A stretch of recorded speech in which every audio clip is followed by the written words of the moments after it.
This violent offender thought his wife's testimony would save him, but her words in court turned his defense upside down.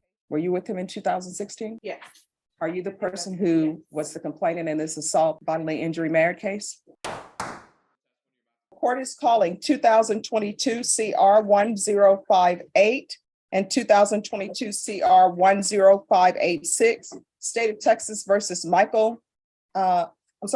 Christopher Perez. Could I have parties announced for the record for the state? Daniel Escobar for the state of Texas. Defense? Orlando Castañón for defense. And are you Mike Perez? Yes, Your Honor. All right, you entered a plea of guilty in both of these cause numbers on December 16th.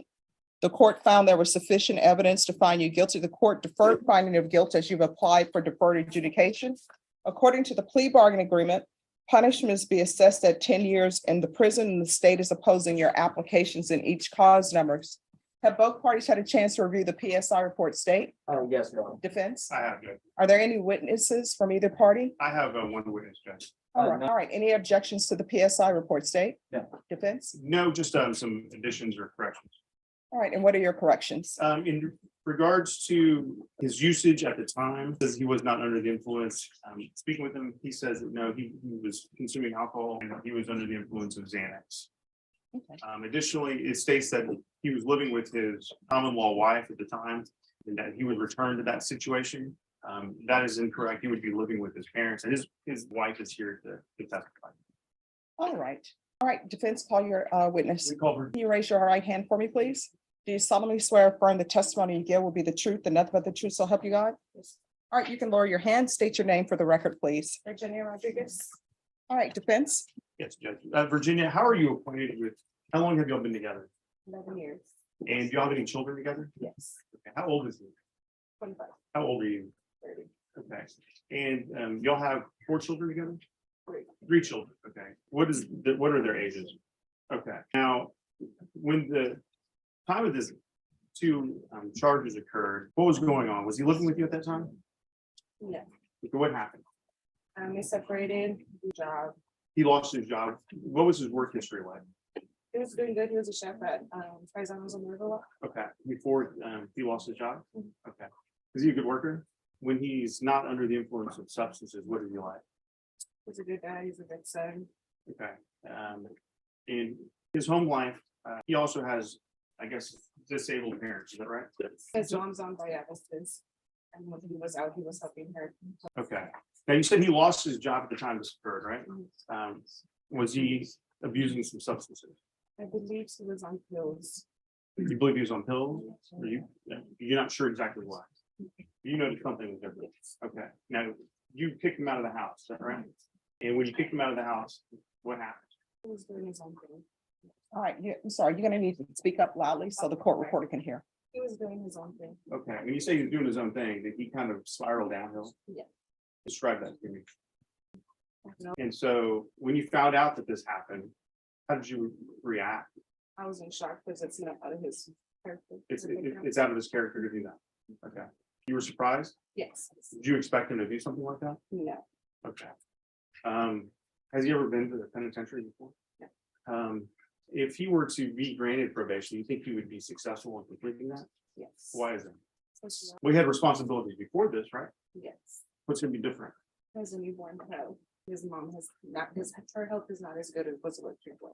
Do you believe that this is an eye opener? Yes. Do you believe that he would benefit from some type of substance abuse treatment?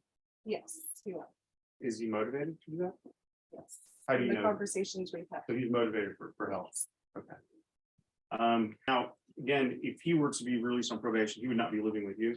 No, He would be living with you. his parents. Okay. And his parents are his mother and his stepfather, correct? Correct. And they're both ailing, Yes.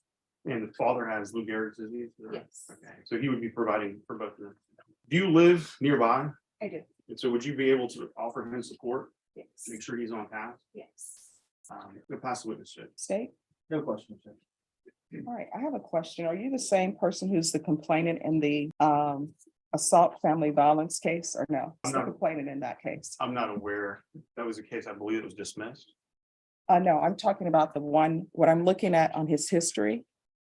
I'm talking about the one where he received probation for? 2016. Were you with him in 2016? You can speak. Yeah. Are you the person who was the complainant in this assault bodily injury merit case? And then in 2020, there's a violation of bond and protective order. I show that it was dismissed, convicted of other. Was that related to you as well? So, All right. Any other questions? No, Judge. Anything else? The only other thing is there was an assault family second offense that was back in 2020. Where was that you, were you the complainant? yes. No further questions on the stand. All right, thank you. Any other witnesses from either side? No, Judge. All right, Mr. Pettis, you can step in this time. All right, the court will hear argument. Judge, both of these cases are very serious. It's two aggravated robberies that occurred, I believe, on the same day, pretty much back to back.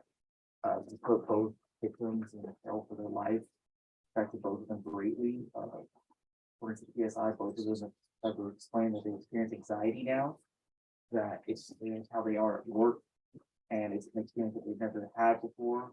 We understand that there may be substance abuse issues here, but at the same time, the defendant, through his actions, to put several members of the community in jeopardy. I think we believe that PDP would be appropriate here. All right, defense. Yes, Judge. So we're asking that he be placed on deferred adjudication. He would be subject to the full range of punishment, 5 to 99. He's not been in the penitentiary before. I believe this is an eye opener. I believe that also substance abuse treatment would be appropriate, and that would continue his incarceration, which he has been in custody since this offense.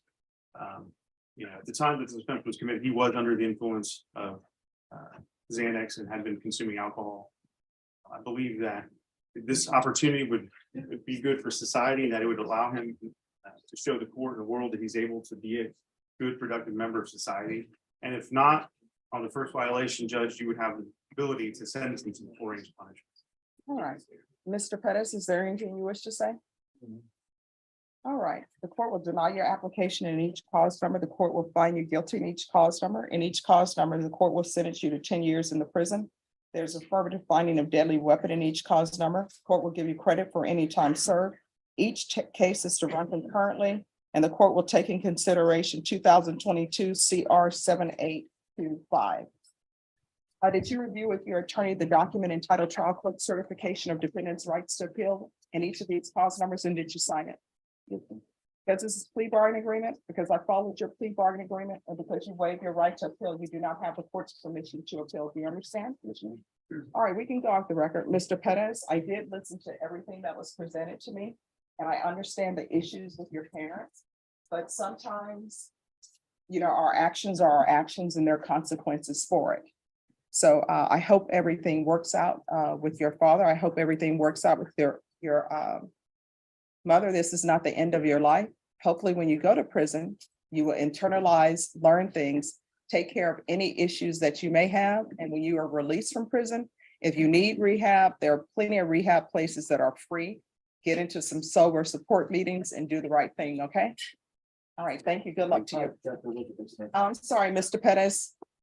They want to do a victim impact statement. This is by Sundering Nor.